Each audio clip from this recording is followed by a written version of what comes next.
This is Coach Renz. Coach Renz on a beautiful, cloudy Wednesday. I think today is Wednesday. Yes, Wednesday day. And I didn't put a title on that one, but they should see the thing. So what's up, everybody? How you doing? Sitting here in the cigar lounge, getting ready to have our Wednesday conversation, which can go in any direction. But of course, I always have a few subject matters in mind. And one of the subject matters that I had in mind today, because I was last night sitting on my front porch, having a cigar with Angelina.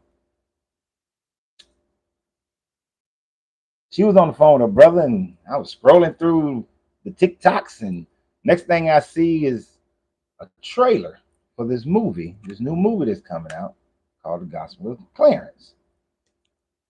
I thought to myself, let me go read a little bit about it. I know there's no such thing as a book, The Gospel of Clarence, the Book of Clarence. I do know it was quoted in the cowboy movie made by the same person, and it just fell out my head. The Harder They Fall. The Harder They Fall. I heard it quoted in that movie, and I thought it was, it's one of those things that, like when I say, this is the Gospel of Renz or the Book of Renz, the Apocalypse of Renz. So I took it as one of those kind of things. So I went and I looked at the trailer a few more times, try to get a sense of what the trailer is about. There are no synoptics out right now that gives you greater detail about the movie, but just by looking at it, you can see kind of the aim of the movie, and we're gonna talk about that aim in just a few minutes. I gotta do my obligatory. Give people about 5 minutes to get on here. Grand Rising Debbie, how you doing? I see some folk over there on the TikTok. Hey, I'm gonna need y'all to like up that TikTok real quick, just to make sure that somebody who for some reason on TikTok, I got people get all in their feelings and everything, and they be like, "Oh, he's being, overly aggressive. He's harassing me." All that stuff. So I'm gonna get past that, and I'm gonna light my cigar. Mm-hmm.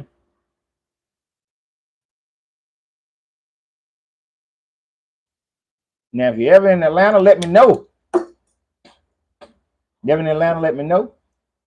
Might be able to make, like to know when folk come to my city. But how many of you guys have seen the trailer for this Book of Clarence? Who's seen it?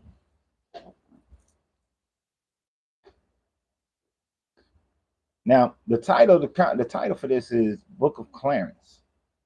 Fiction versus facts, the mind game. And I'll explain all of that. First of all, the Book of Clarence is pure fiction. It's based on another fictional story. The only facts is the color of the people's skin and the way they lived back in that time frame. That's about it. But what is the mind game that this movie is playing? I see this movie. I'm going to go ahead and tell y'all the punchline right now. Punchline right now is I see this movie as a further in and around the way about a further indoctrination of Black people into Christianity, and also by trying to give them a little bit of, make you feel like you progressed. All right, that's how I see it. This movie is a mind trip. It's a swerve on Black people. Now look, let's go through the history of it. What's up, Rob? I followed you from my Smoking Phoenix page on YouTube yesterday, Rob. Just want to let you know. I do what I say I'm going to do when I can do it. So, I thought my necklace fell off. Hold on.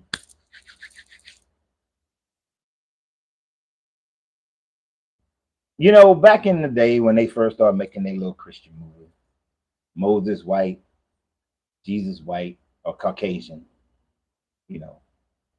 Jacob Caucasian, Abraham Caucasian, Mary, Joseph, everybody Caucasian, right? Everybody Caucasian.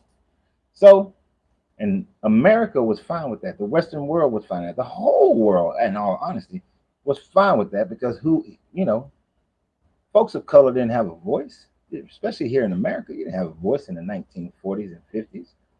I mean, I mean, I say didn't have a voice. We had voice, but that voice wasn't strong. They were violent towards that voice. So when they made movies like this, it was fine. And then if they had made movies like showing folks in their true nature, the true coloration, then the white folks would have had it. The Caucasians would have had a fit. The movie wouldn't have made no money. If the Ten Commandments was made and it featured a bunch of, brown people, the Ten Commandments would not have made any money. It would have been outrage at the movie theaters. So they made them Caucasian. Just like, I used to be a fan of, what's the Cowboys? The Cowboy Collins got me thrown off a little bit. I used to be a fan of the Lone Ranger growing up as a kid. I was a fan of the Lone Ranger. Until I found out that Tonto was not a Native American in there. I thought, oh shit, Native American representation, Tonto, yeah. Then I found out that the Lone Ranger was based off of a black man named Bass Reeves. And I was like, oh, to hell with the Lone Ranger. Stop watching. I'm gonna mess up y'all childhood right now. Used to love the Jetsons. There are no black people in the Jetsons.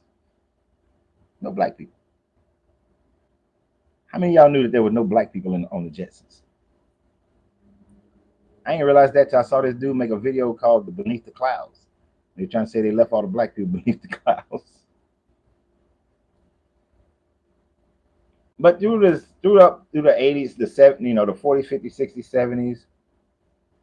70s, all these time frames saying that Snow White was actually black, I got to see that one because I know they be basing these on other people's stories. I got to check that one out.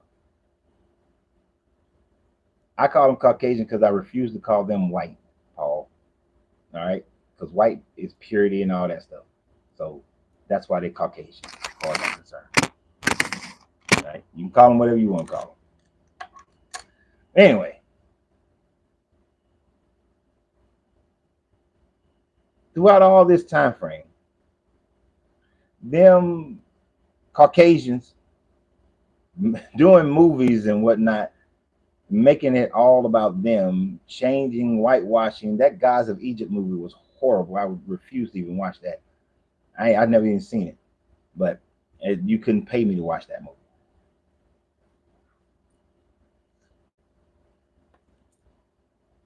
They've always made them Caucasian. Now, over the last 20 plus years, even though it's been talked about before, people have talked about how the people of that era would have been brown people. And they've talked about how in this book, it describes Yeshua in Revelations as having feet as burnt in an oven like brass, hair of wool. They say his skin is dark. That's in the book. Fine. They've ignored that, perpetuated their supremacy mentality.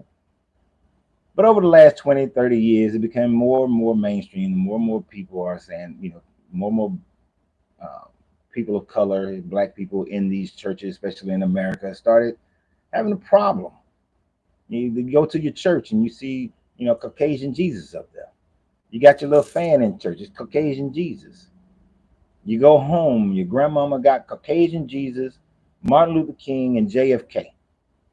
If it wasn't one of them, if you took JFK or Martin Luther King off, then it was Abraham Lincoln.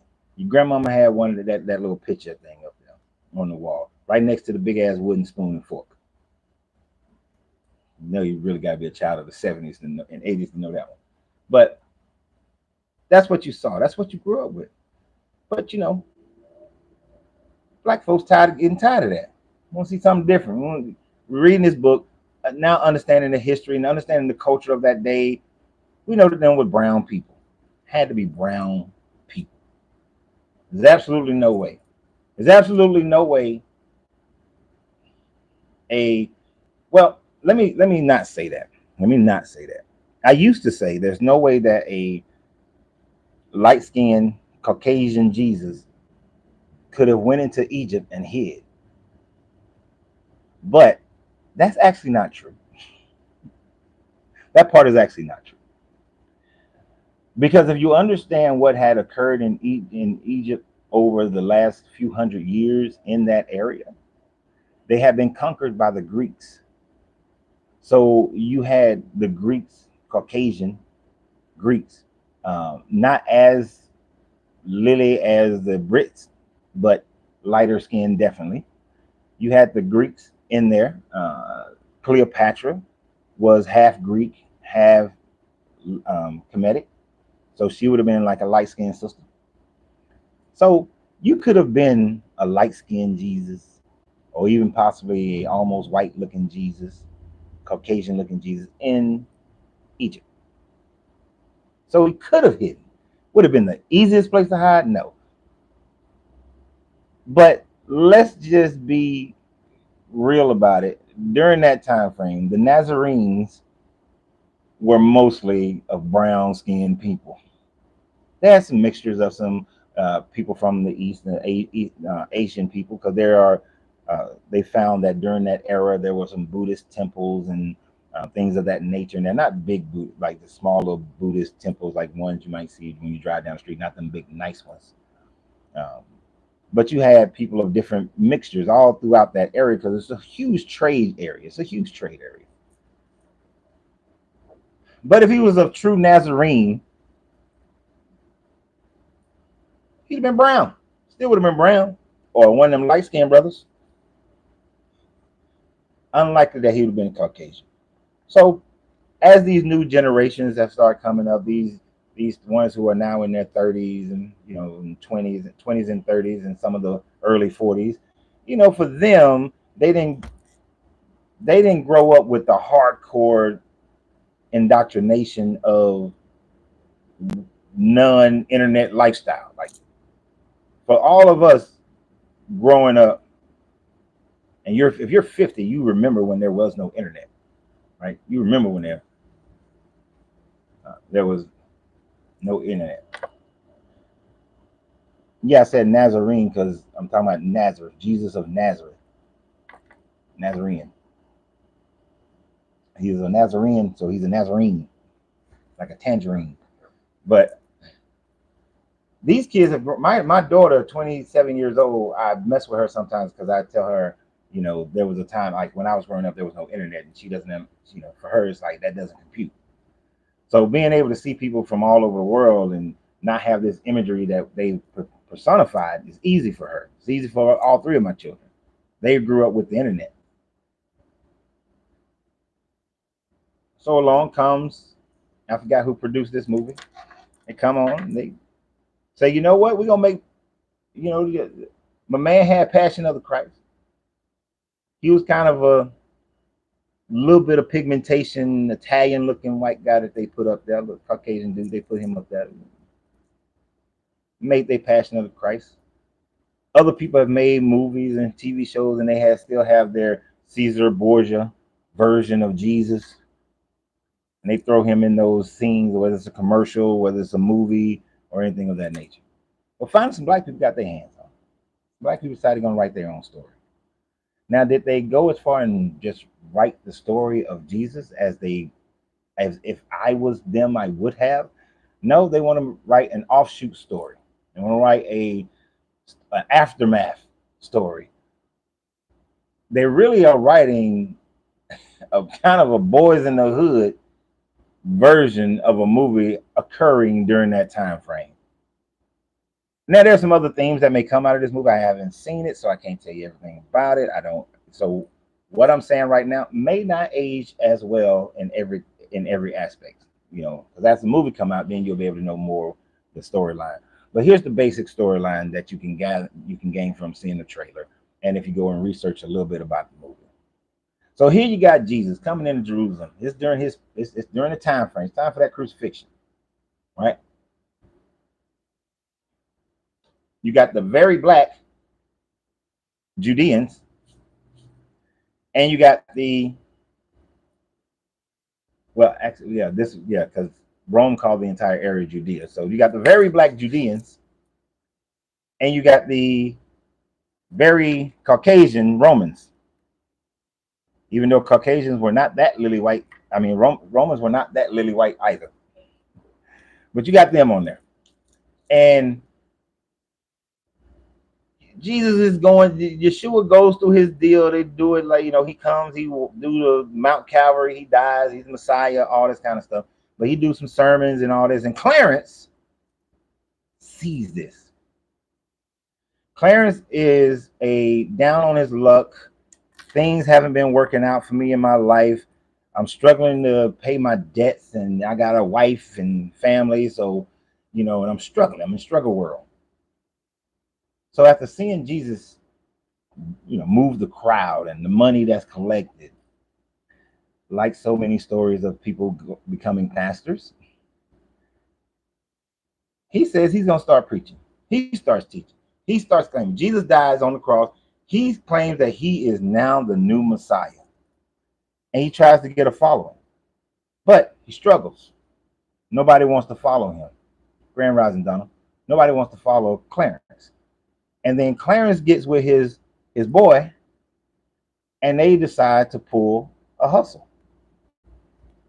In one portion of the trailer, you see him tell his friend, "I got an idea." And the next time you see him, he's unwrapping the bandage and he running around. I can see, I can see, I can see. So he's going to manufacture miracles. He gonna Benny Hinn them. He gonna take his jacket and swing the jacket around. He gonna do the fake healing. All the fake healing. So he's going to fake his way through false miracles of gathering people. Now it shows, that demonstrates how easy it is for people to fall into these traps. Because the next day they showed him on a hill talking, and it's just one guy there, and he's really there for his goats or sheep, whatever they are. Sound like a goat in the background. And then the next time, after he performed the fake miracle, they show him standing on the same rock. And now there's a throng of people. So we got all these people now. Is that not how things happen nowadays? You got that good pastor up there. You bet he gonna meet Paul. It seems to happen right after the crucifixion. So I don't know if you're gonna have enough time. They're gonna do it enough time frame for Paul. But so he does that, and then he gets a big crowd. Pontius Pilate looking character. He doesn't necessarily say his name is Pontius Pilate, but we'll find out. But whoever this Roman centurion guard governor is like, "Oh, really? We just killed Jesus. That was your Messiah. Now you claim you got another one." So he challenges him to walk on water, and they show him taking a footstep out, but then they cut, and it's a swerve, because they cut to him thinking differently, or saying like, "Wow," like he went through his journey. I doubt if that's the exact same scene, but I guarantee more than likely he's going to walk on the water, because the movie is also, they show in the trailer a gentleman who looks like he might be his father, and his father is like, you playing around with things, you got to have some faith and all this sort of thing. So it's going to try to back itself up by saying that he started out as a guy down on his luck. He scammed his way into ministry, but through his scamming into ministry, he found his faith in Jesus and God. I wouldn't be surprised if one of the scenes where they show Jesus kind of enlightened, you can tell he's a black guy. They don't really show his face in the movie, in the trailer rather, that he's gonna get visited by Jesus or something. And in one scene, looked like he was smoking a joint. Now the music looked like it's gonna sound like it's gonna be, pretty good. But all in all, here's what's sad about this movie. To me, is, and I haven't seen it, haven't even come out yet, of course. But what I think is going to be sad about this movie is that it's going to give the Christian black community what they want: a black Judea and a black Jesus, personified, glorified. You're going to get your black Jesus. in a mainstream movie. And then it's going to show the charlatan, but then the charlatan finds Jesus. And it's going to reaffirm people. They're going to say, oh, I know it was fake, but in God's glory, Clarence came back to Jesus, realized his fault, and came to Jesus. I guarantee many a sermons after this movie come out will be preached on how amazing this movie is. Now, the cinematography does look great. I am a fool for cinematography, but, and y'all know I love my movies. So I am going to watch it when it's free. I don't know if I can't pay right now. I don't know if I can pay money for it because the swerve of reinforcing black people into this religion because they gave you a crumb. Okay, we'll let y'all say Jesus is black for a minute, and that'll make y'all happy. And a bunch of black people gonna go see it just because they made Jesus black. Some of the commentary I've already seen about it, people are like, it's about time they finally telling the truth and all that. They telling the truth of a fictional character within a fictional story. That ain't truth. According to Christians, what did you say? Why did this pop all the way up? According to Christians, the Asians came from Noah's sons. Yeah, that's some bullshit. Everybody came from Noah's sons is already some bullshit. You don't think he gonna walk on the water? You know what? You make a good point, Maylock. Because if he doesn't walk on water, it'll show that he is a false prophet. Then that'll give you a whole third act to go through where he tries to redeem himself or whatever, and people are going to want their money back and all that kind of stuff. And he might go to jail and get his ass whooped and all that. So that actually would make a good third act if he doesn't walk on water and then goes to jail, get beaten, and then finds his salvation while he's in jail. So I can see your point. I can see your point now. That'll work. That will work. So I'm gonna change that. I don't think he's gonna walk on water. You have convinced me. Hey, I did not look. Rattler, I'm gonna tell you like Will Smith. Keep my mama out your mouth, bro. If you want to just have regular, I don't really care for your commentary most of the time because it doesn't make any sense whatsoever. I mean, you believe in the Easter Bunny. You making statements. Anyway, whatever. These religious movies are nothing more than someone's opinion on a book that's unsubstantiated. Exactly. That's why I say it's fiction versus fact. The only fact is the possible correct coloring of the people. It will be used though, I feel like. Right. And it is a backhanded, it's really backhanded. It's integration to me. Right. And the story is still going to be the same. The Jesus portion of the story, I believe, is still going to be the same as to what they always tell. But it's really a backhanded slap to black people because it's going to. I'm gonna give you give you a little bit, just like an integration. Oh, okay, we're gonna let y'all in our schools. Okay, we're gonna let y'all shop at our stores. But what did that do? It downgraded the black schools um, even further. It downgraded the black communities even further because everybody left. Oh, I was going to Mrs. Penny's to buy my dresses. Now I want to go to Woolworth to buy my dresses. I was eating at Mr. Strick's restaurant. Now I want to go up and eat on at Goldfingers or the Shillings. Yeah, the restaurant Shillings. I'm naming places in Marietta, Georgia. Now I'm gonna go to Shillings. We thought integrating turned into, hey, we're gonna give you all our money. We just gonna leave our community. This is a swerve like that to me. We losing the black Christians, so let's give them a black Jesus to make them feel more comfortable, and hopefully they'll stay. Thank you for the rose, Angelina. I'm not gonna do that stupid stuff, but thank you for the rose. It's it's a placebo. I'm gonna make you feel good just for a moment. Not even that is stigmatizing that they are still taking something that is not theirs, but they made it theirs.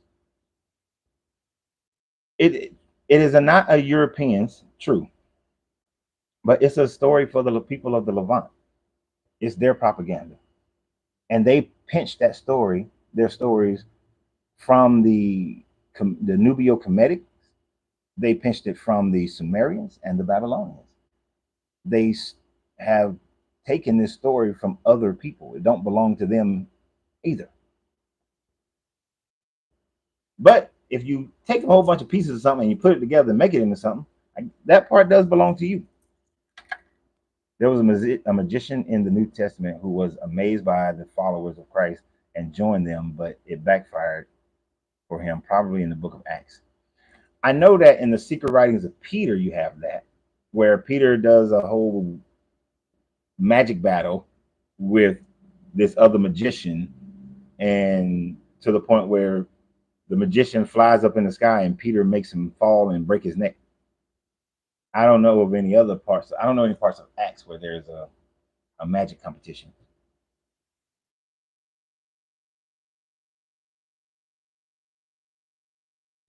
You know, but I don't see this as being a good thing for Black people. Those who are encased, trapped, brutalized by this religion, because all it's going to do is reinforce some people's Christian beliefs. They will go to church. The pastor's going to tell them, go see the movie. It's a redemption story. It's a warning against false prophets that will come after Jesus. But even the false prophet, when he finds himself laid out before the people, naked in front of the people, seeing that everybody knows his charlatan ways, that even Jesus can come and redeem the false prophet. Coach Renz out there speaking against him, but even Jesus can come and redeem Coach Renz. Malak is over there being spellbound by Coach Renz through a silver-tongued devil's words going out, piercing the ears and mind, causing him to think otherwise, counter to Jesus. But even he can be redeemed by Jesus. And sometimes you have to go through that brutality. Okay, I'm stop.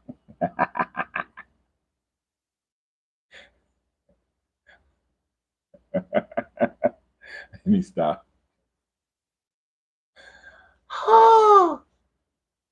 I am glad that I am not a pastor. But I get pastors will use this movie to say that even the worst, even the charlatans, some of y'all are walking away from these churches because your pastor made a mistake. Some of y'all are leaving these churches because your pastor got caught with another woman. You're leaving these churches because your pastor done ran and took some money and bought him a new house and bought him a new car and asking for a plane. Y'all walking away from these churches because of man. But in truth, you're walking away from Jesus. If Jesus can save Clarence, then Jesus can save Creflo. If Jesus can save Clarence, he can save Eddie Long. If he can save Clarence, he can save Big Man in Texas, because I can't remember TD Jake's name right now.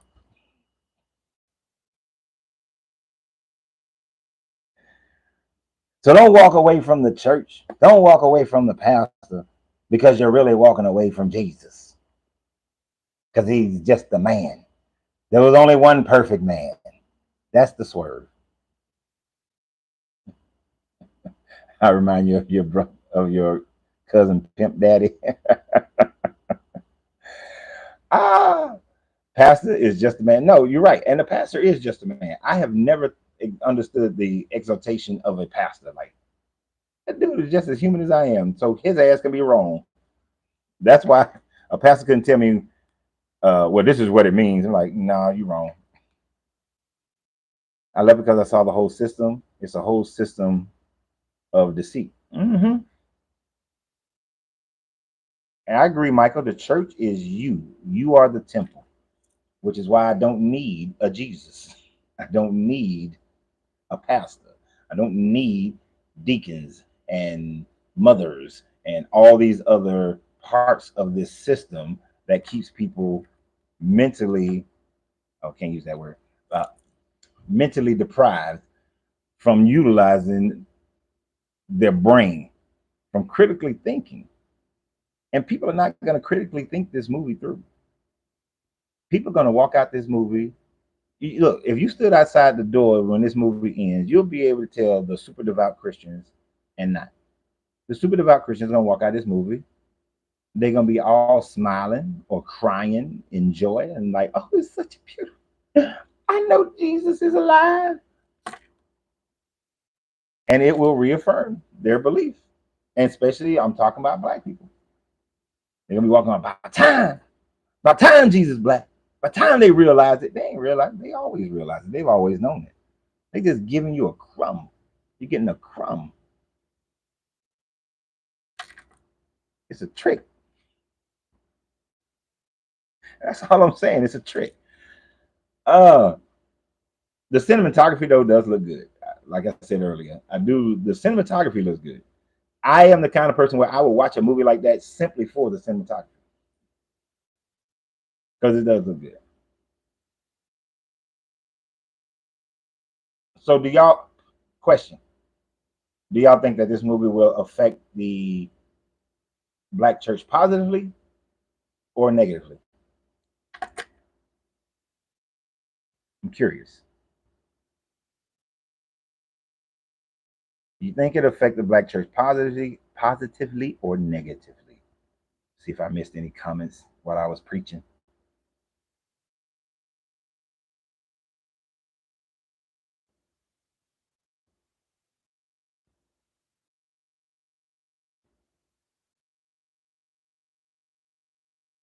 Religions are tricks. I agree, Sheila.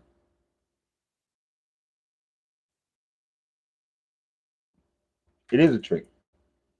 Actually, I think one of no, that was because of the video. Some other guy overlaid the trailer with his own music, talking about how religion is a trick on people.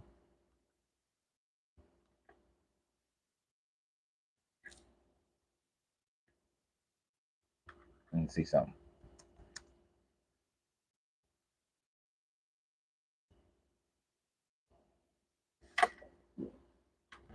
Um, but I really want to know if you guys think it'd be a positive or negative.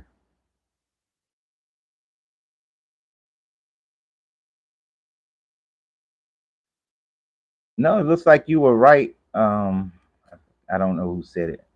There was Simon Magnus, also known as Simon the Sorcerer or Simon the Magician, was a religious figure whose confrontation with Peter was recorded in Acts. Okay, yeah, in Acts, the act of simony, or praying for position, is a name after Simon who tried to buy his way into power of the apostles. Hmm. Now you know, a magician back then was like the wise men; they were magicians. So it doesn't have the same meaning as we have it today. But it says that he converted into Christianity, was baptized by Philip. He later clashes with Peter. I'm just reading the Wikipedia version, so you know. Always, and when I read something in Wikipedia, then I go back and I look for it somewhere else. It's somewhere in academia, but it depends on who wrote the Wikipedia. Sometimes it's written by academics. So who did write this one? Okay, so those are the bibliographies.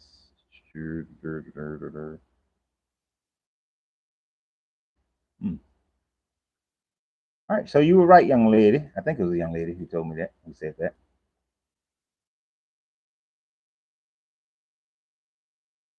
Who said that? So I know I give credit to where credit is due. Yeah. Oh no, it wasn't a woman. That was Maylock. Yep. So Simon the magician.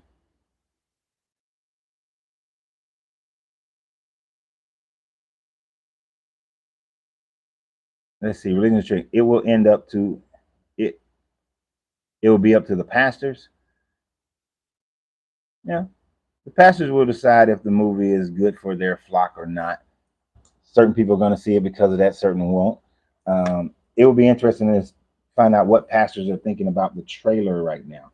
What they say about it beforehand is going to have a huge impact. What some of the bigger pastors say, like the more popular ones, if they say they like it, the other pastors will fall in line with them and like it as well. Uh, the Romans would not have a king. One day, Mark Antony called out to Caesar and asked, Caesar, would you be a Rome's king? The crowd booed and hissed at the question. Caesar immediately said, Rome has no king. The crowd cheered and prayed to him because Caesar was right and Rome has no king. But after that day, it did have 12 Caesars. Oh, yeah. I mean, that was the swerve that Julius Caesar played on Rome because he knew that he couldn't be a king, but he could be an emperor. I think he I think he put Mark Antony up to it to pose the question to show so that he can. I think he put Mark Antony up to it so he can pose the question to show that I'm really about the people, and then later became Caesar. Well, became emperor. But if you have like a TD Jakes, Creflo Dollar, and all of them come out and say that this is black people should go see this movie, black Christians should go and see this movie.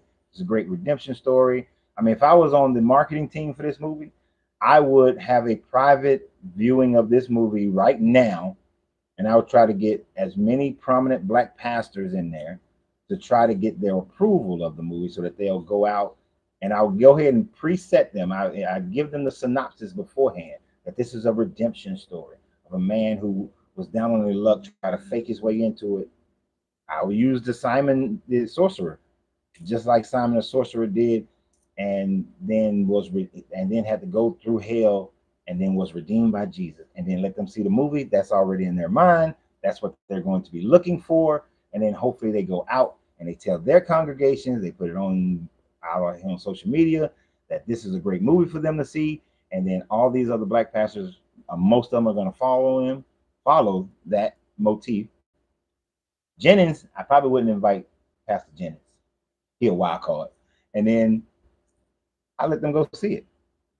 That's how I would promote this movie. And you would get a good majority of the black churches saying, yes, go see this movie. It's going to be great for you. It's going to redeem you. It's going to give you faith. It's going to strengthen your faith in Jesus. It's a fictional tale based on a true story. That's how they're going to tell it. And we get a black Jesus. So, um, like I said though, do y'all think it's going to be? Y'all didn't answer my question. Now, don't make me come through the YouTube and Facebooks and TikTok and fight y'all.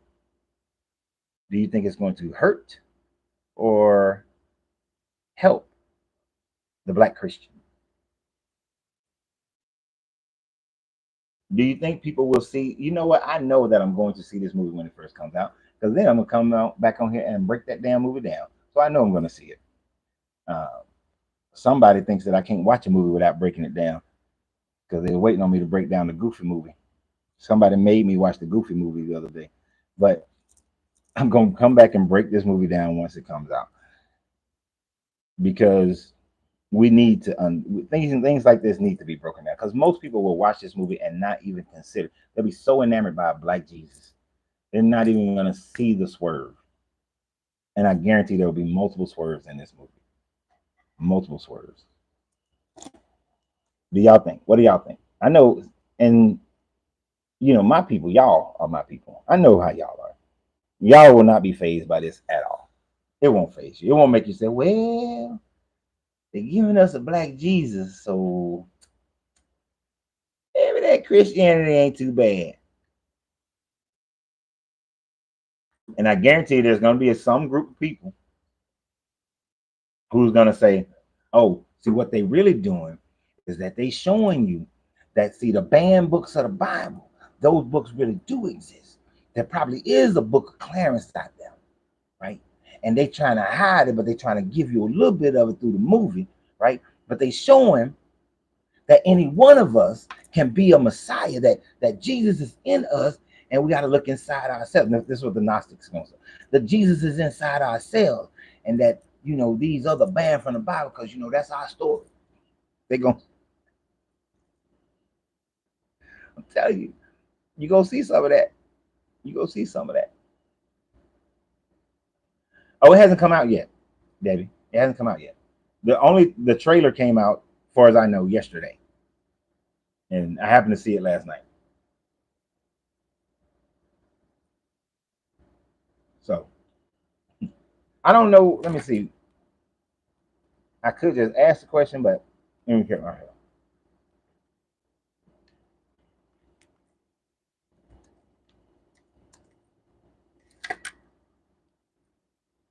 So the Book of Clarence is supposed to come out.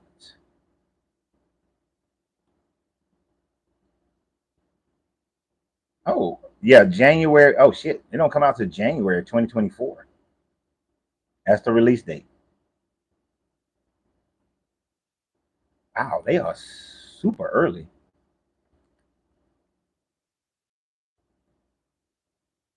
I wouldn't think they would start marketing that.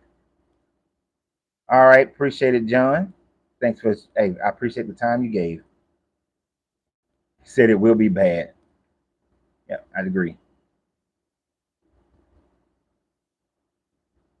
Have you ever seen the documentary Contradiction on Prime?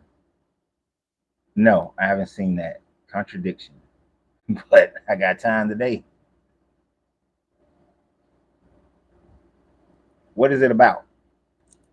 Contradiction on Prime. I don't want to assume that it's about contradictions in the Bible, but that's what I would make the assumption of. But yeah, it doesn't come out to January 24th, so we got a long wait for that movie. I'm probably early just doing this, talking about this movie. It'd be really interesting to have some Christians come on here and tell us what their immediate thought process is on this movie of the Book of Clarence and what they will be looking for and how it will affect them if it affects them at all. Yeah. Tell you what, let me do this thing like this.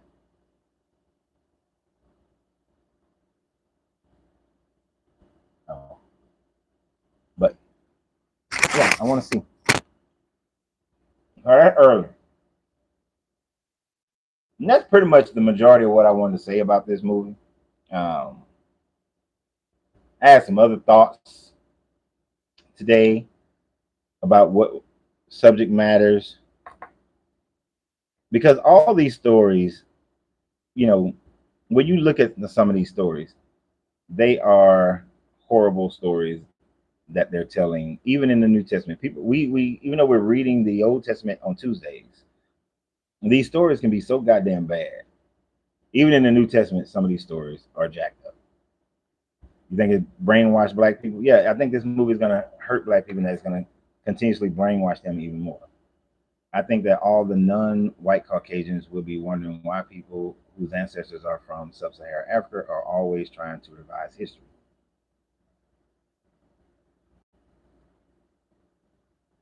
Okay, wait a minute.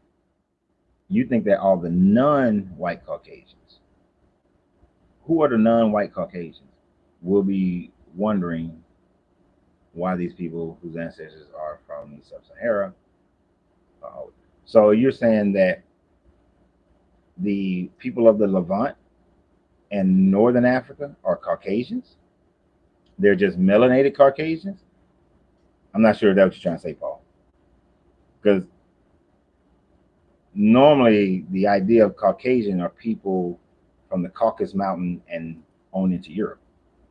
But that would not include the Levant or North Africa at all. It was a good shoot on Prime. I know you meant good show. Oh, that movie's coming out during an election year. You think that They want to get black people caught. Gotcha. But okay, so it was on Prime. It was a good show. I'll watch it. You're saying that the people of the Levant are Caucasians, or yeah, I don't think so. I'm a Christian. I can tell you one of those fake stories that use real events. I can tell it's one of those fake stories that use real events. Um, it's definitely a fake story. We will agree on that. Real event, however, um, mm, mm, you see, were there four different Jesus characters that were written about by Josephus during the first century who flipped over tables, who was going against the Pharisees, Sadducees, who um, took issue with the Roman government? Yeah, but there were four different ones. There were four different ones, and those four different ones all accumulate to the one.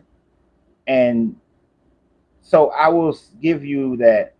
Were there four different Yeshuas who was trying to be a Messiah and rebelling against Rome and the Jewish establishment? Sure. But that's about the extent of facts. That's about the extent of a real story. Walking on water, feeding 6,000 people, and all that stuff. Nah, nah. Death and resurrection. Death, maybe, not the resurrection part. Middle Eastern people are Caucasian. They're not just, they are mixed. They have some Caucasian mixture in them because of all the control from the Greeks and the Romans and all the trade, but they not native Caucasian. The Sumerians would have never considered themselves to be Caucasians. The Babylonians, the original people in the Levant, would have never considered themselves Caucasian. But that's why I say this movie is fiction, fiction, facts. Fact, Jerusalem existed. Facts, those people were heavily melanated. Facts, they were conquered by Rome. Facts. Facts, you had different people in the Jewish faith fighting against Roman occupation and against the uh, Jewish leadership. Facts. But the Jesus of it all, not facts. Can't prove it. Cannot prove it. I would challenge anyone to prove that Jesus actually existed. You can't prove his existence. Not the Jesus of the Bible. That one cannot be proven. Oh, let me ask y'all a quick question. There's I'm being invited to do a debate this with a Hebrew Israelite. I am not one for debating, but what do you guys think? Should I participate in a debate with the Hebrew Israelite? And another person, they also invited me to debate against some other group, but I don't. But they want me and another guy, and they think I know the other guy, but I don't know the other guy.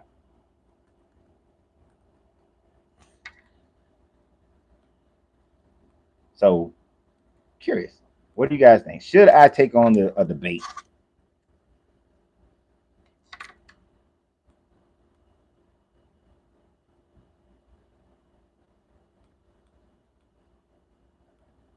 And when I look up Caucasian, of a relating to a group of people having European ancestry, classified according to the physical traits of light skin pigmentation, and formerly considered to constitute the race of humans.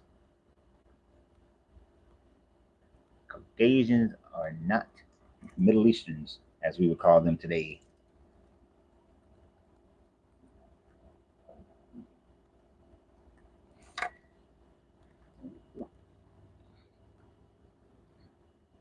Because the Caucasus Mountains are way, way up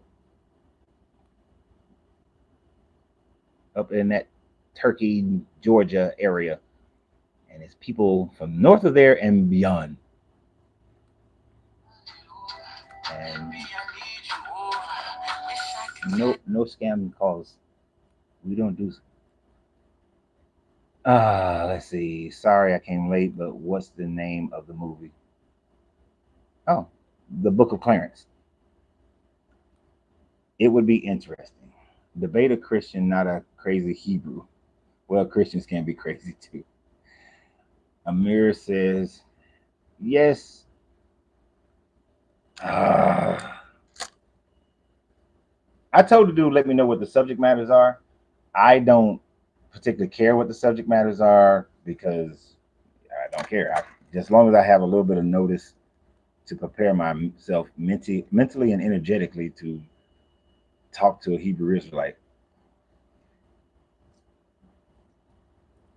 That's it. I know I told y'all about the time I was in New Orleans and I got cornered by 40 of them jokers. Uh, and you know, I say that I won that debate against those 40 dudes.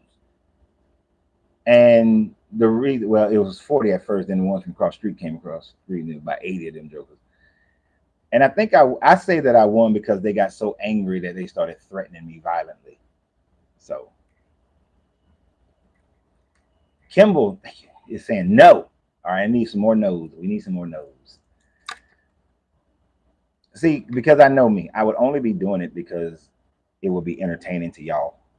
Yes, and even Turks have considerable amount of melanin, but are considered Caucasian.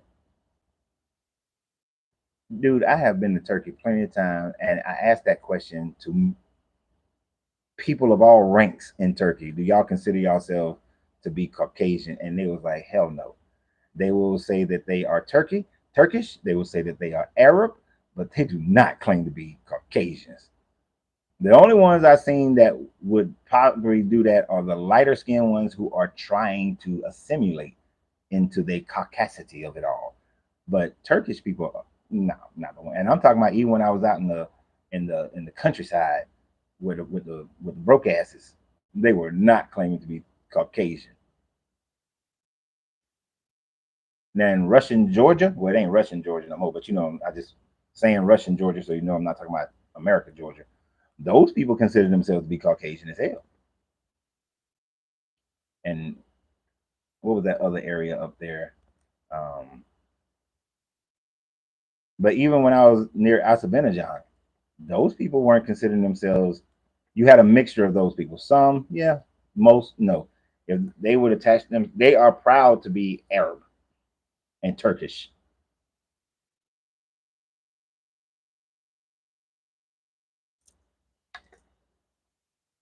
But why are you defending Caucasian?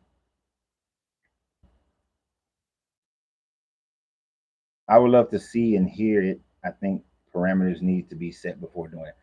Definitely that. Definitely that. Because I mean, granted, you can't physically threaten me like they did in New Orleans.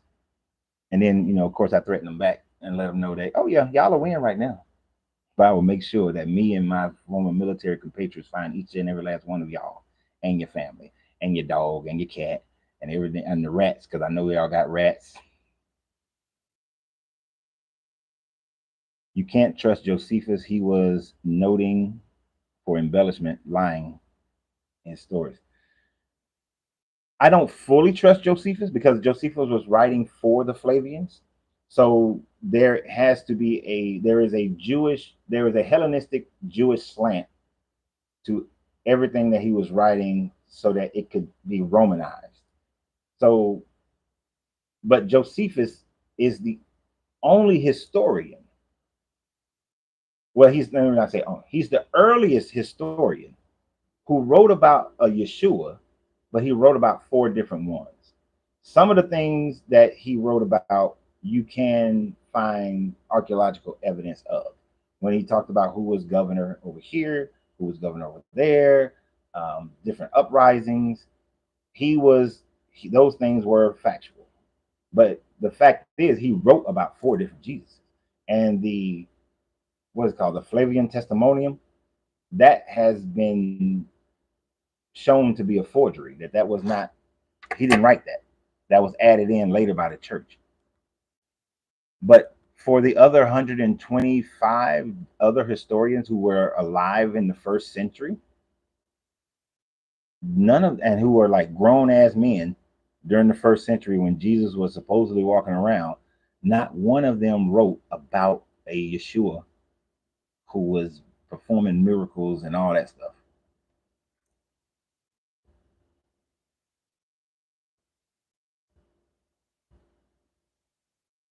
Oh, wait a minute. I didn't see what y'all said up here. They can be crazy too. No, all they do is debate. We don't debate, just reason with them, leave them questioning. No debates, either religion they hear but don't listen to. They get too angry when they try to defend their logic. I'm gonna meditate on it and see which way God leads me. Meaning how I lead myself.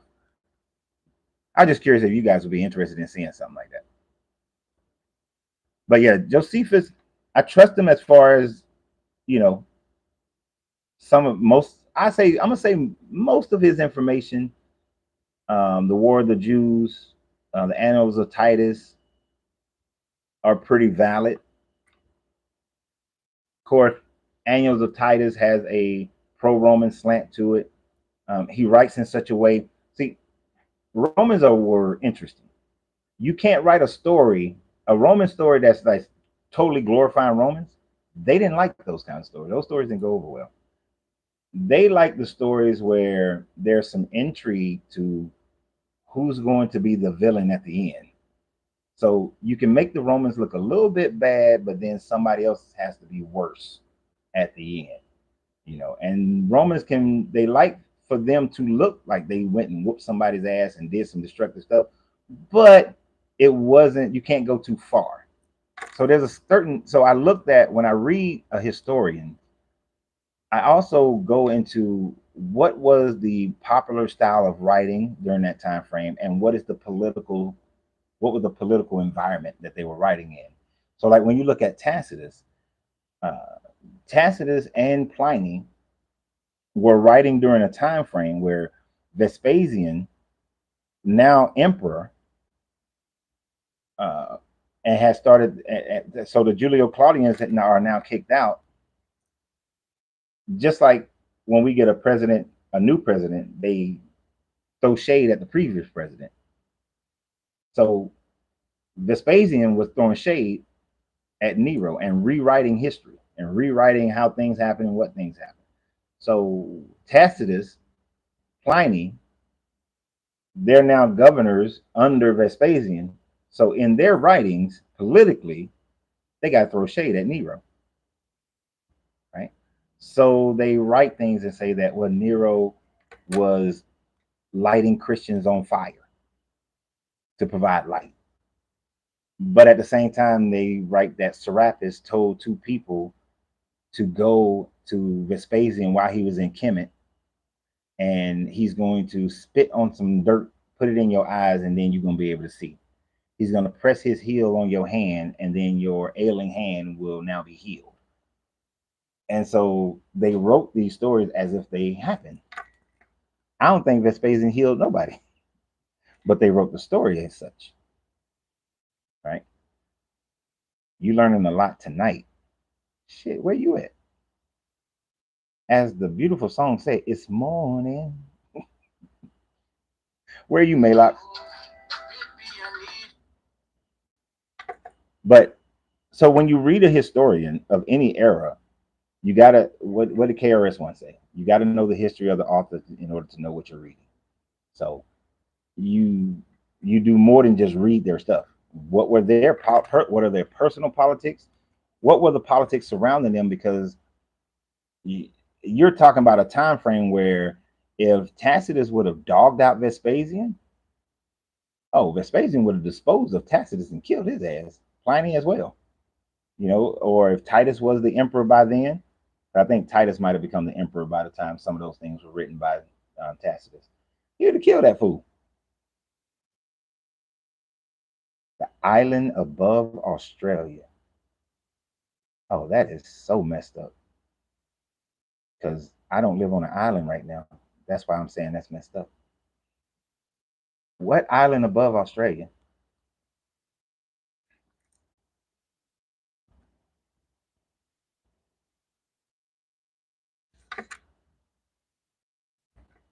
I've never even heard of. I mean, I know there's islands out that way, but there's a bunch of islands.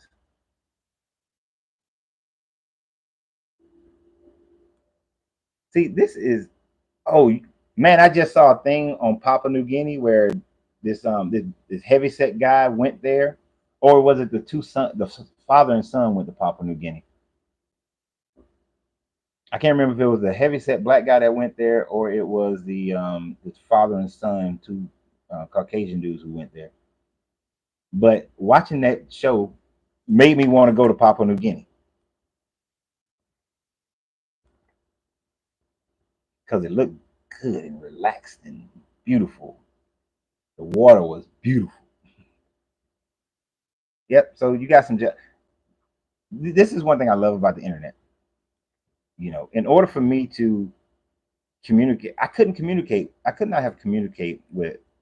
Uh, is it Malox or Malox? I don't want to say your name wrong. With the Kraken, I like the Kraken. I'm gonna call you the Kraken. I couldn't communicate with the Kraken back in 93, 91. But to be able to do it now, that's cool. That's cool. Jealous. But Papua New Guinea. I think you're the first person I ever had from Papua New Guinea as well. So, hey, yay. We worldwide, y'all. But yeah, so when you study some of these people, really get into who they were and the politics around them, because those politics actually changes the meanings of things. It determines what the writer is writing is to be favorable. It will be incredibly rare to find somebody who writes without a slant. So you have to figure out by doing that, you can figure out how much can you trust Josephus, how much can you trust Tacitus, how much can you trust Pliny or Philo, um, Irenaeus, all these people. Uh, that helps you understand it. You know, I posted a video about Marcion yesterday, right? Uh, I wasn't doing the video. This other guy was doing the video, but I was, I post some of those reaction videos to you guys because it's like, oh shit, here's some good information or something to think about. So I'll do those, and I find them fun too as well. But especially on things that I'm not currently studying, but I have studied, because I won't post something that I haven't studied myself yet and find myself in the majority of agreement with what they're saying. I'm not always in full agreement with what they say, but the majority of agreement. But like Marcion, all the knowledge that we have about Marcion is not written by Marcion. All right. Um, Everything that Marcion wrote, the Christian church made sure that they destroyed. So the only information that we have about Marcion and Marcion was a Christian.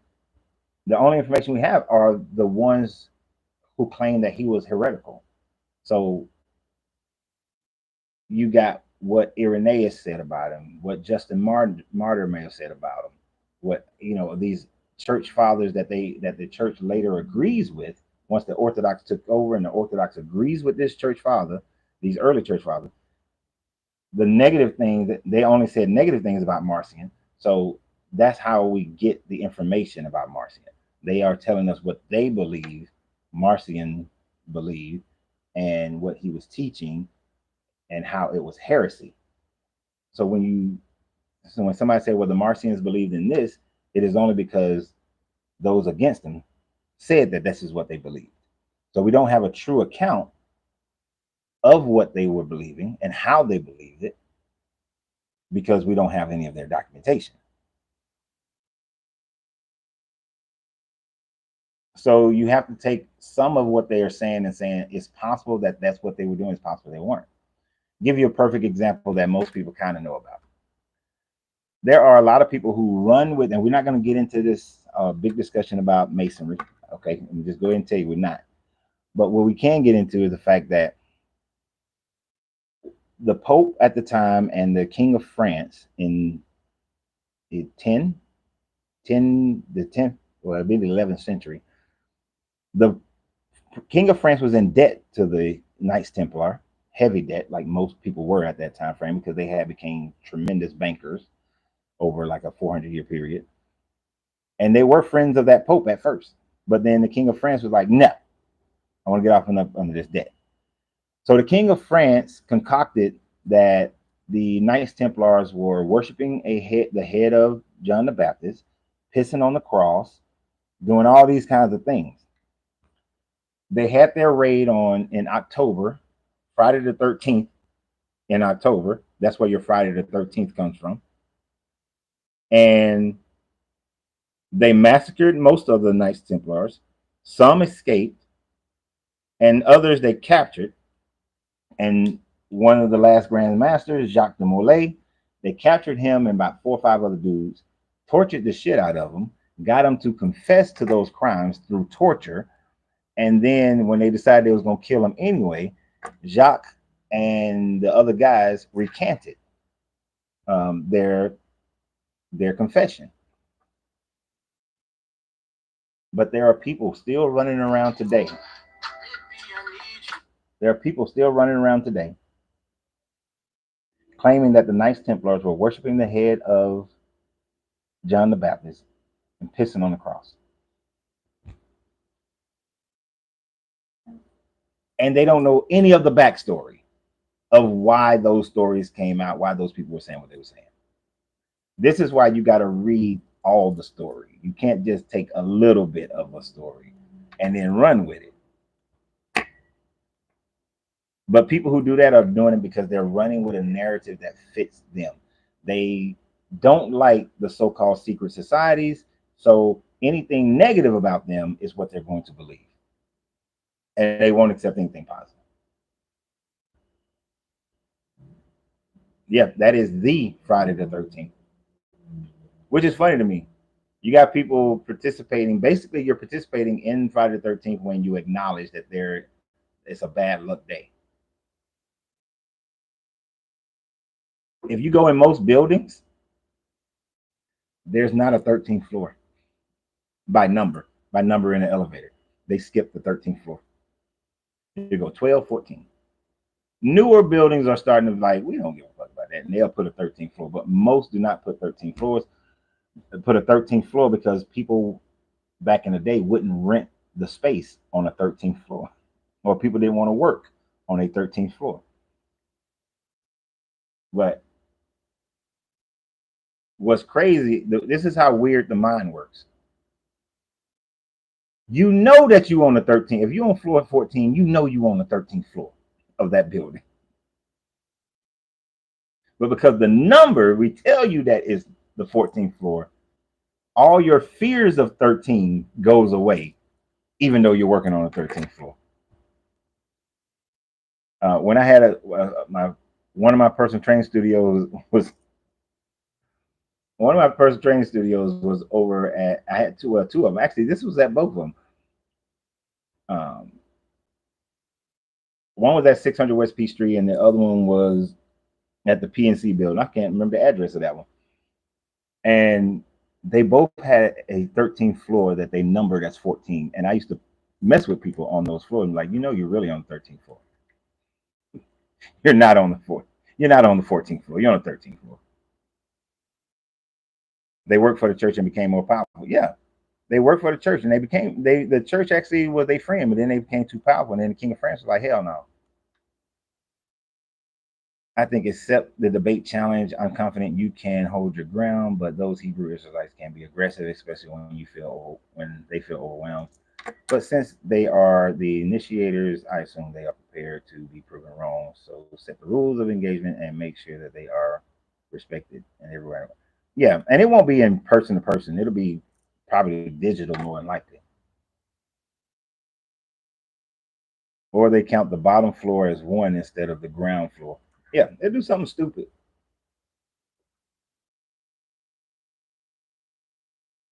And that's crazy about people. That's why we believe these superstitions. Like this Bible book is a superstition. Like the video I posted where the girl read off all these curses, and then the man in the comments from that video said, I would that I reaffirmed his faith because he don't want those things to happen to him. What the freak? Your faith was reaffirmed by fear. Fear reaffirmed your faith. But you say that this is a loving God. How can a loving God reaffirm your faith through fear? That's Stockholm syndrome. That's the man who is beating the hell out of his wife, but she can't leave. And we do have the instances where it's the wife that's beating the hell out of the husband and he can't leave. Fear. And we are all susceptible to some levels of that. I had one of those moments in my life. My kid's mother getting divorced from her. I stayed an extra 5 years out of fear. I won't be in the house with my kids every day. My life is going to fall apart because this is all I've known. You know, so, but I had to break that. I was like, nah, we can't stay. I can't stay and live the rest of my life like that. I'm gonna actually do more damage to my kids if I stay like this. So I had to break it. So how much damage are these Christians doing to themselves and their families when you are staying with the religion out of fear? Isn't spirituality a form of superstition? It depends. It depends on what your spirituality is based on. I would say, because if your spirituality is based on, if I believe in this deity, then I'm going to be rewarded. If I don't walk this way, pray this way, do this ritual, do that ritual, then this deity is going to punish me. Then yeah, I would say that's a superstition. But like for me, my spirituality has no punishments. There is no pun. I don't have to live a certain way in order to receive some gift of heaven, right? I don't have to live a certain way to receive some punishment of hell, or and bad things that we consider bad in life doesn't happen to me because I wasn't believing in something or doing some rituals. Shit happens because either my will caused it to happen or the will of others caused it to happen. If I'm going this intersection in front of my cigar lounge, there is a massive wreck in that intersection once a month. The person who's at fault, the person who's not at fault, the victim of the accident, anytime it happens, it is not bad luck that that's happening. It's because the other person wasn't paying attention. Well, it's kind of hard. The way those lights are turned, your light could be red, but if you ain't really paying attention, it could look like your light is green. They really need to fix it. We've signed multiple petitions for them to change the direction of those lights, but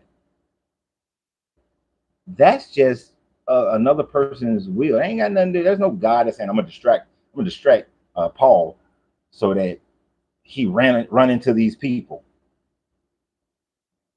But people believe that those are the will of God and not the will of somebody else or your own personal will.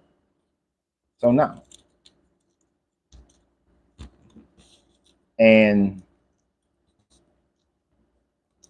so there, depending upon how your karma is an unproven superstition. I don't believe in karma though.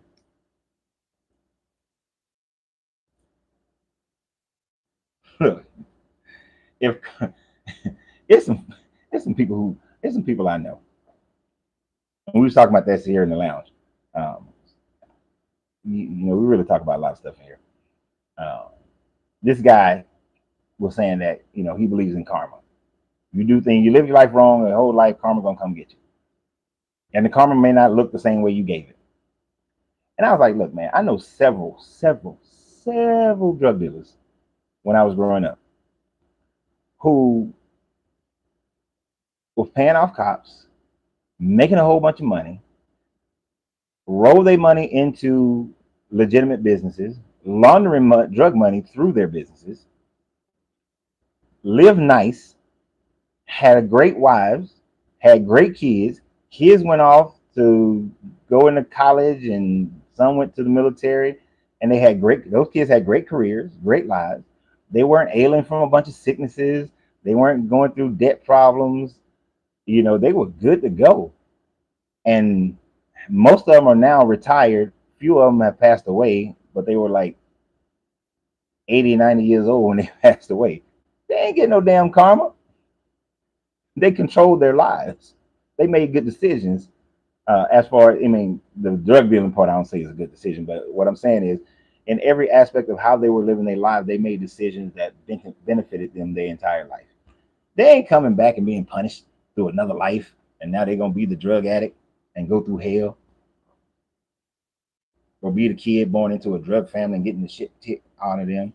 No, I I don't believe karma don't exist. You deciding what is going to be in your life, that exists. You making decisions, that exists. Other people making decisions that affect you, now that does exist. Like if those cops they were paying off would have got tired of being paying off, or somebody would have found out about them, and then all that shit crumbled. That's because somebody else made a decision. Yet we make our own path in life. It's the energy that attracts us. We are our own gods. Yeah. I am self-determining, and everybody else on here is self-determining.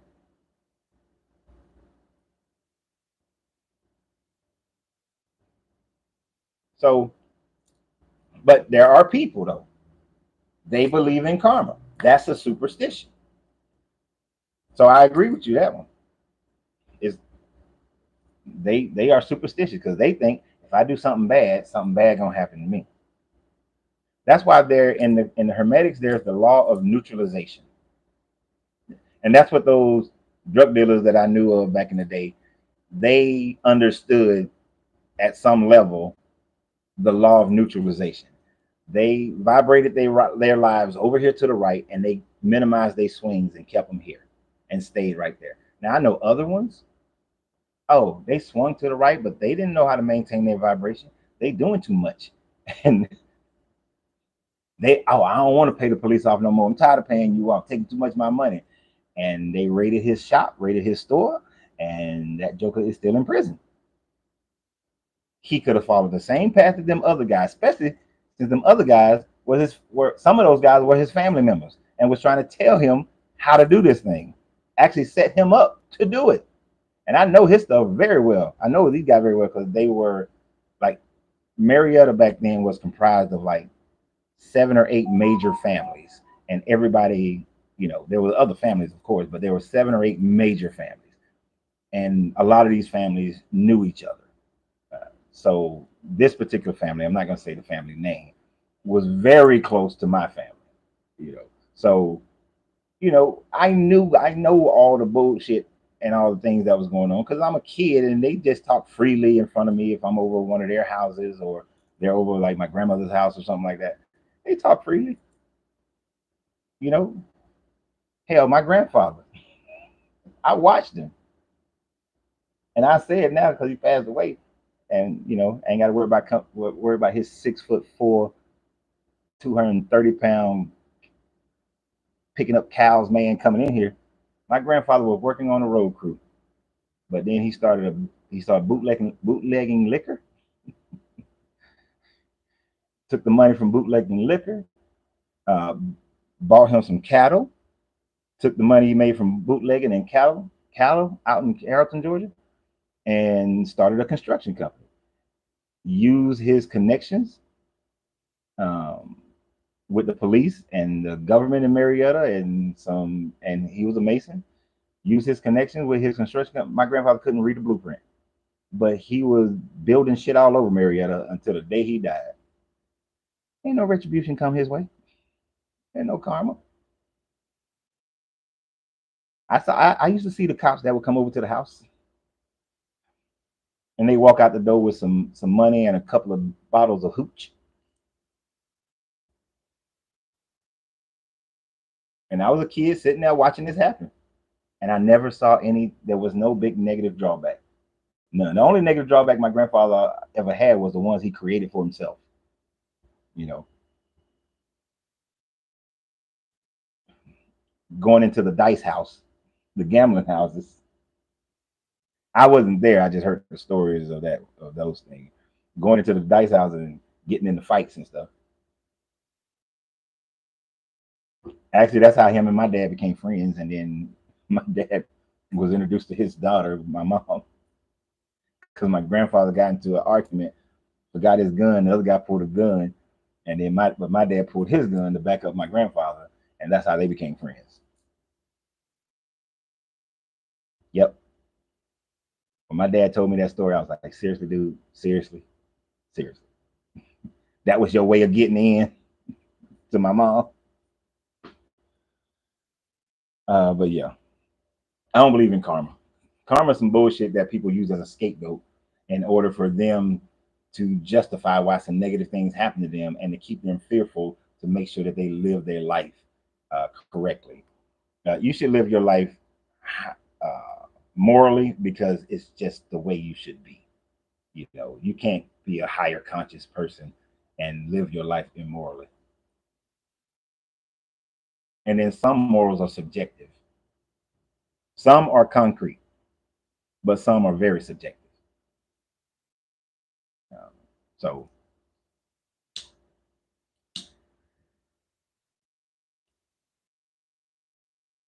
and then as cultures change, those morals change as well. So all morals aren't hardcore. Uh, let's see, what's a objective moral? Oh, polygamy. We talked about that a couple weeks ago, or last week, or a week or two ago. Some people will say it's morally reprehensible. Other people say it's morally fine. That one is all your perspective. It's neither good nor bad. It depends on the people involved. If the people involved think it's good, it's good. If people outside of that think it's bad, it's bad. If it works for you, it works for you. If it don't work for you, it don't work for you. You know. But if you're doing something that's is a detriment to society, then you're doing something jacked up. You messed up. That's not good. If it intentionally hurts somebody else, you shouldn't be doing it. It's messed up. I know some people are popping on like, I thought they were talking about that movie. Well, you should have got here early. Go back and look at the beginning. Unless there's something else somebody brings up about it.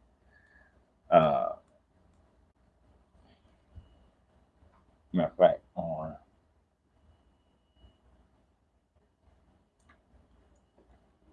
get rid of it on there.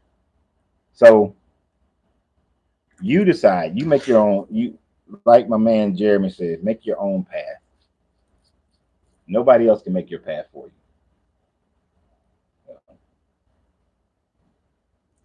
Like my way of defending my family, some people will say it's overly aggressive. Some will say it's not aggressive enough. You know, I will scorch the earth. If you are my friend or my family, I will scorch the earth for you. That's why it's hard to become that with me because I know what lengths I go to protect you. And some people will think that that's overboard. But for me, it's not. I can't just take out the fruit or take out a branch. I got to take out the roots, make sure they don't grow back. You see what I'm saying? Like, let's say some dude hurts my daughter.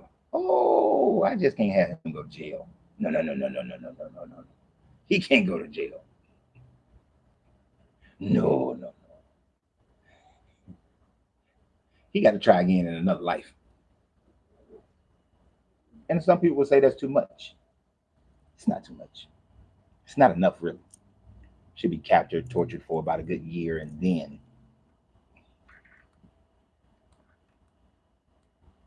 because I do like that part of the Bible where it say, well, if somebody injure me, then they're gonna and it's gonna be 70 times over their punishment. I don't want an eye for an eye. Take out my eye. I'm taking out both your eyes, your nose, your tongue, your ears, everything.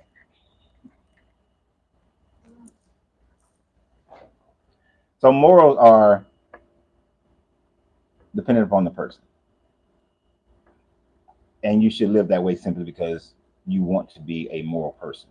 It's just you want to do it for yourself, and that's really it's you doing it for yourself. You know, I like being moral because it makes me feel good about me, about who I am. You know, I'm considerate of other people because it makes me feel good about who I am. I don't do it because I want to make everybody else. I'm not going to do it because I want you to like me. Because I need you to like me. I need you to feel good about me. I used to be that guy. I used to be that guy. I used to do things purposely because I wanted people to like me. As I got out of my teenage years and into my young adult, by the time I was 25, 20, or about 27, I ain't give two shits if people to like me or not. I just need to like me. I just need to like me.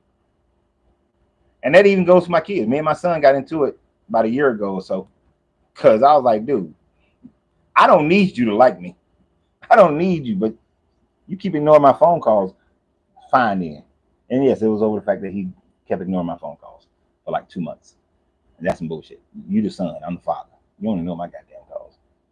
Yeah, we don't play that game. But even my kids, they ain't gotta like me. I have done my duty. But there's a measure of respect that I expect to have back. The same that I give to them. Because I give my kids, they're adults now. They get adult level respect. When they was teenagers, they got teenage level respect. When they were little kids, they got little kids level of respect. As they grow and continue to grow, and I see the people that they are, now they are deciding for themselves really who they desire to be, because they're in their 20s now. They get the respect of their decisions, of their decision making. You know, I'll be there for them as much as I possibly can, but sometimes they no. The answer is no. Or the answer is get over it. You'll be all right. But, you know, I just gotta like me. Because who can like me if I don't like myself? It's kind of like when we talk about relationships. A man can't love a woman if he doesn't love himself, and a woman can't love a man if the woman doesn't love herself. If I can't make myself happy, then how can I make somebody else happy? But if that person can't make themselves happy, then shit, I still can't make them happy. So you got to be a happy person, loving yourself, living the life that you desire to live, for anybody else to come into your life, and they are beneficial, and you're beneficial to them. Otherwise, there's no point. It's funny. Sometimes I hate scrolling on TikTok. Sometimes I hate it because if you're scrolling on TikTok, you are going to come across the mad ass black woman and the mad ass black man, and all they're doing is complaining about each other. The black man is dogging out the type of black woman that is on the other side, dogging out the type of black man. Problem is that you don't have people who are in great relationships on here talking about how great their relationships are and how great it is to be in a relationship and how you can have a great relationship. You just got all that negative shit. And it's so irritating because I'm looking at both sides and I'm saying, neither one of y'all will be good for anybody. Neither one of y'all are good for anybody. Because you're both self-loathing as far as I'm concerned. You're both looking to blame the other person instead of looking at yourself. And that's how all this thing in life is that way. We're too busy looking at everything else. This movie, Book of Clarence, people are going to be like, oh, Black Jesus, Black Judeans. I feel better about myself because of those people look black. Really, it don't matter. Really don't matter. If you got to have greatness in your history in order for you to feel great, there's something wrong with you. You got a problem. It's good to know history so that you don't repeat mistakes. But if when it comes to who you are, history don't matter. None of my ancestors were kings, queens, great super warriors, all that sort of thing, unless that one dream that could be a previous life, or I don't think it's a previous life. I think it's touching on the Akashic record of my family, of my genetics. Possibly that's about as far as I go with it. That one person was like a lieutenant colonel in the Kushite military. But that's not something super great. And a priest. But all these people, are, oh my God, I come from kings. Sure, every tribe, group, nation had something that was similar to a king. That don't mean you directly come from that. But I gotta have that in order for me to think that I'm great. You got a problem. I'm freaking great because of who I have become. The me that I have, the me that I'm becoming, and the I that I am is what makes me great. Is what makes each one of you great. When you understand who you are, the I that you are right now, and you decide the me that you are going to become, that makes you great. So it doesn't matter that it only matters for being true to history that these Judean people are being portrayed black in this movie. It only matters, that's the only reason it matters. It's true to history. But who you are, it shouldn't matter. That's the problem with these religions. People feel great because I got Jesus, I got Allah, I got whomever. Fuck that. That doesn't make you great. That makes you dependent. And dependency on that level makes you weak. It makes you weak. When I look at, I don't care who they are. It could be my family members, it could be my mom, it could be anybody. When your life is based on these superstitions, as Paul called it, I see you as being weak. That part of you is a weakness. You may be strong in other areas. Like my mother, single mom, 2.5 jobs to take care of 3 kids, strong ass woman, right? To do all that. My grandfather, taking care of all his kids and his grandkids. My grandmother taking care of all her kids and her grandkids. Strong individuals in that realm. My grandfather showing love and nurturing, not so much. Not so much. That was a failure. And certainly when you show it to one kid more than you show it to the other. My grandparents had their favorites. Now my grandma, I found out I was heartbroken. I found out that my grandmother actually told everybody that they were her favorite. Kind of hurt my feelings a little bit. But I'm gonna say she demonstrated it more with me than the rest of them. My grandfather, I knew I was his favorite. Well, me and my cousins, 2 of my cousins, Chanel and Sam, we know that we were his favorites because we could do things that the rest of them couldn't do. Well, yeah, I mean, we go in there and change his television. Something as simple as that. That man would lose his shit. You go change his television, even while he's asleep. Especially if it's a cowboy movie on. But we could. Anyway, I think I beat the shit out that dead horse. So what else we got? How many of y'all gonna go see this movie when it come out? The Book of Clarence. Ooh, are any of y'all in Atlanta? If you're in Atlanta during that, what is January 12th, we should all go at the same time. Because it'll be too cold for me to go to the drive-in, so I won't be going to the drive-in. I go to a regular movie theater. But we should all go check that out at the same time. I think that'll be a cool. And you know what? I'm going to start doing that. So I was holding this until tomorrow or Friday. Well, Friday I'm not doing it. Well, I'm gonna do a show on Friday. It'll just be much later in the day. The reason why it's going to be later in the day is because I'm pivoting the cigar lounge. Right? I'm getting out of this building. I'm getting my time back. I'm going to pivot cigars to an online situation where I'll be warehousing everything and shipping everything, or the local people will be able to do pickups. But I'm pivoting so I can have more of my time back. I'm pivoting so that I can spend more time doing this. I'm pivoting so that I can have I can coach people, because every time somebody wants me to coach them, I can't because I don't have time. Mostly because the only time I can coach them will be after I get off work or before I go to work. And let's say you live in California, that doesn't work, because that means you got to be up at like 0 dark 30 to get coached, and or I gotta, and when I get off at night, I'm giving my time to Angelina. So no, so I'm making a pivot. So Thursday is the last day that I'll be in this space, Then I'll be doing. You'll notice you guys will start noticing that I'm doing my lives from either inside my house or somewhere in my yard. Uh, but I'm making a pivot.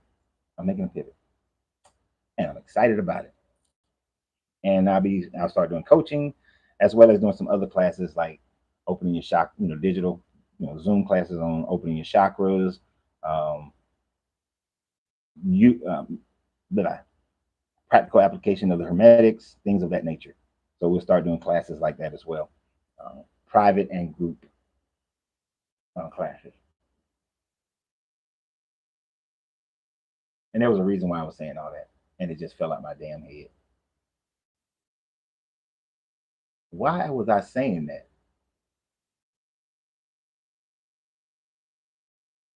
Y'all ain't helping. Y'all supposed to remind me why I was saying that, because y'all supposed to be able to read my mind. So why was I saying that? Oh, well, I know that we'll have because we Friday will be later in the afternoon, because Friday morning we'll be moving everything out of here, and then getting things set up. Some stuff going trash, some stuff going to the house, and all that sort of thing. So Friday's show will be later that day, if at all. I'm pretty sure it'll be sometime later on that day. That takes time. But Angelina will be off work too. She's taking the day off, so I don't know. Spend some time with her, but we'll see. So there won't be there's a show to try to be later, but I look forward to this pivot. I like pivoting. It's exciting. I get bored with stuff sometimes, so that's going to be interesting to do just that. And I think that I can help and affect more people that way by having more freedom of my time, and I just have freedom of my time, and it's going to enable us to live wherever the hell we want to live. That's the other main part, to live wherever the hell we want to live. So yeah. Now, unless there's something else you guys want to talk about, got some questions. We'll give you a few minutes to see if there's any questions or statements. Or otherwise, this is gonna be a short one today. Instead of 3 hours, it's gonna be an hour and a half. Any other questions? Give me all a few minutes. Otherwise, we're gonna call it. And I'm gonna go find contradictions on Prime. I am starting to get hungry, and I don't think I have any food in here other than some fruit.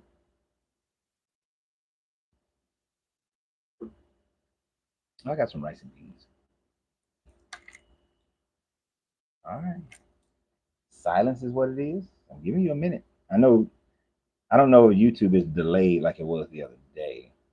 For some reason, I like that one twisted sideways, but it won't twist sideways. No other comments, no other questions. All minds are wait. All minds are heart, all hearts and minds are clear. Definitely, I appreciate you guys for sharing these videos and for commenting. Please continue to share and comment. Share and comment. Your commentary is very important to me. Your sharing is very valuable to me. I want to thank, on Facebook, this month alone, thus far in August, we have 3,000 new people who have joined Facebook. So thank you. I appreciate you guys. Those 3,000 people are here most likely because the previous 14,000 people. Oh, wait a minute. No, my numbers are wrong there. I saw that it was 14,000 then. So now it's that. So we have 5,000 new people on Facebook. Those 5,000 came because of the 14,000 people who were sharing. The majority of those 5,000 had to have come because y'all are sharing the videos. So I want to thank the hell out of y'all on Facebook for sharing the videos, which the number right now is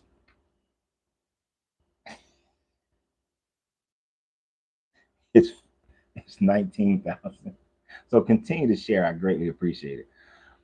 Really, Terrence? Really?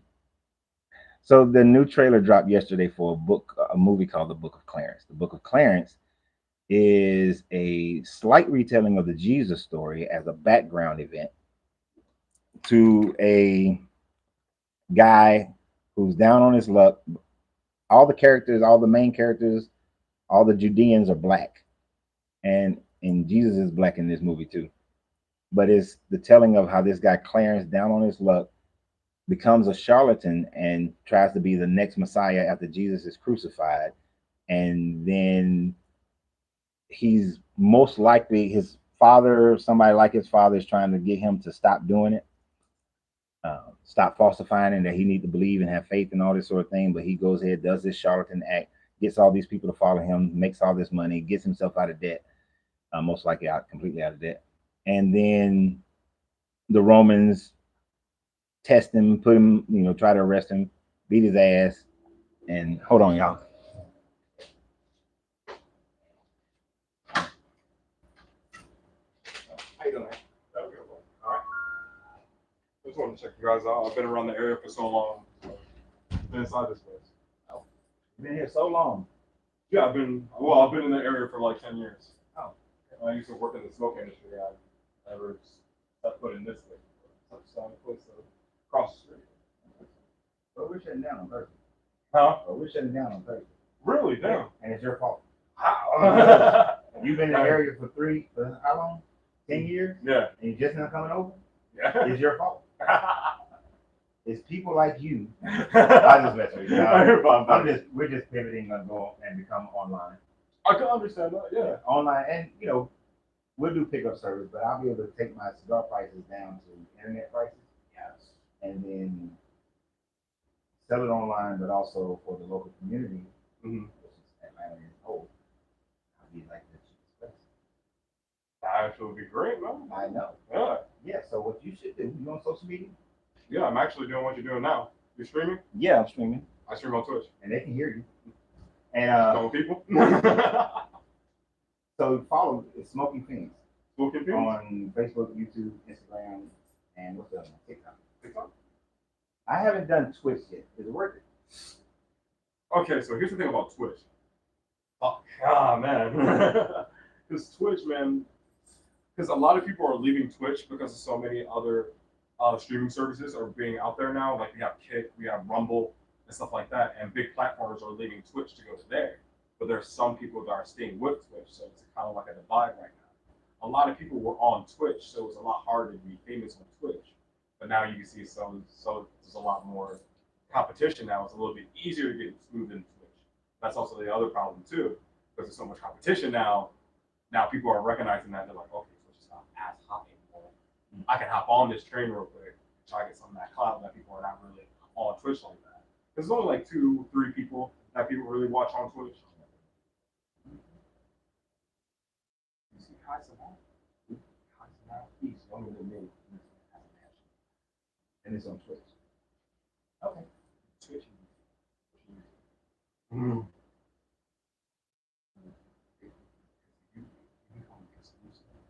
You're talking about some secret shit that y'all can't hear right now.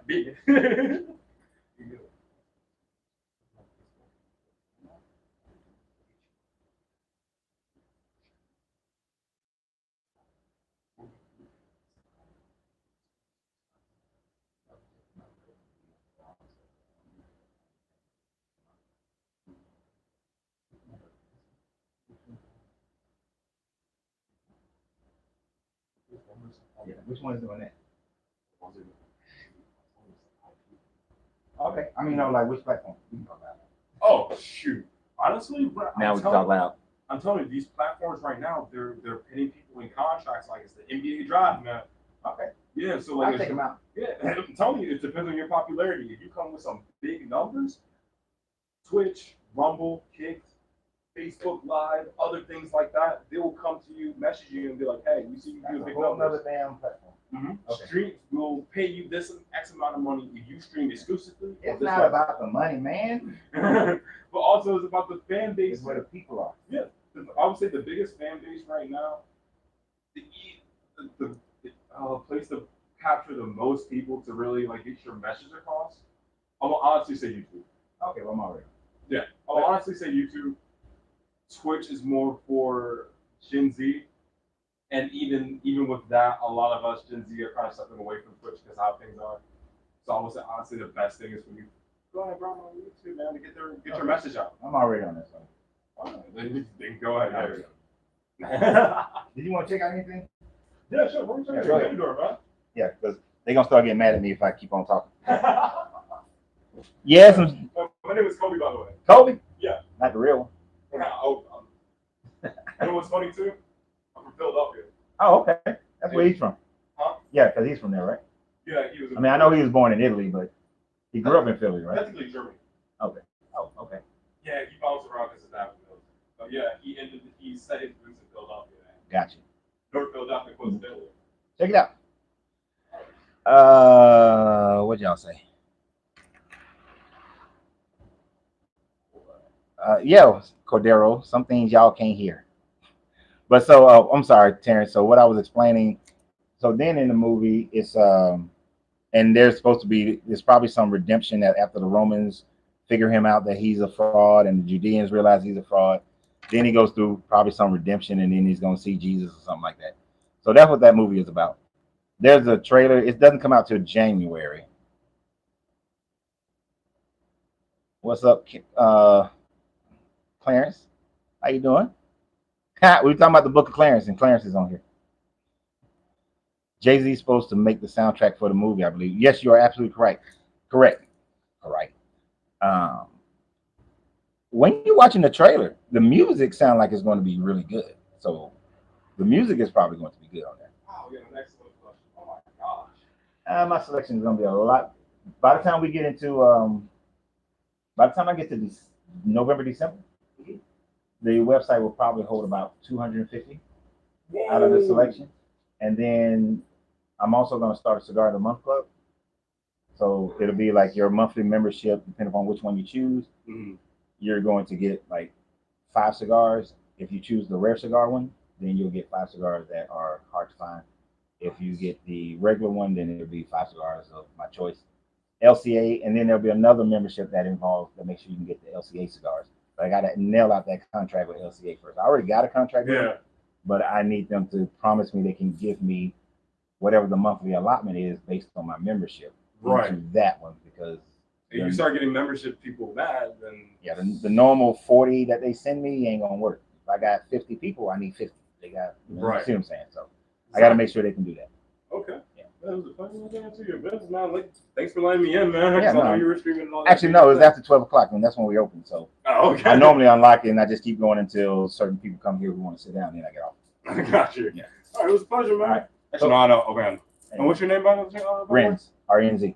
You said Reez? R-E-N-Z. Reez? Okay. R-E-N-Z. R-E-N-Z. Renz. Renz. Okay, there we go. My bad. Sorry. It's all right. People mess it up all the time. But no, just follow me on the Smoking Phoenix. Yeah, definitely, for sure, man. Because you're on the other platform. Follow me on there, and you'll be able to, click into how cigars are gonna work. And I'm gonna have some cigar events and stuff too. Okay. Yeah. Good. I appreciate that. You have a nice rest of your afternoon. Okay, bro. You too, Cole.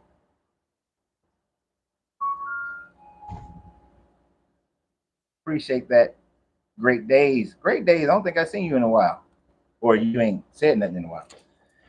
Oh yeah, it's some secret shit, man. Cordero, gotta have some secret things. I don't know. Adding more platforms. Goddamn, I already got 3. Well, I got 4, and I don't even go live on the Instagram one, and I think I can, but I don't even go live on that one. What I need is a software that allows me to go live on all of them from one camera. That would be, does anybody know of a software that does that, or a platform that allows you to go live on all the platforms that you are eligible to go live on? Because that would make life so much easier. And then all the comments roll up to that one. They're on their individual one, but they roll into that one. If anybody knows of a platform that does that, please let me know. I'm going to research that today too. But, if you already know, help a brother out. Tag? Are you saying tag you're it? Or is that the platform?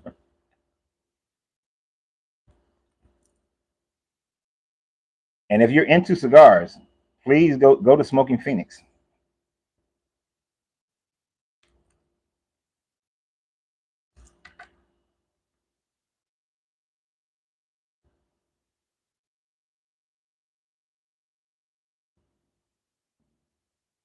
I see tag learning platform and tag video systems will monitor your visual. Nope, that's not. You probably ain't even saying it. That's probably not a platform. You mess with my emotion. Tag is a platform.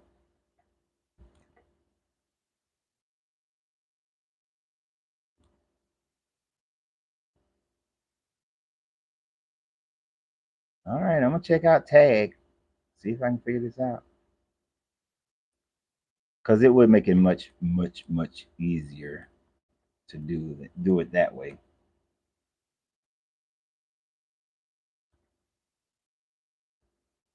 Full visualization. So we'll check that out.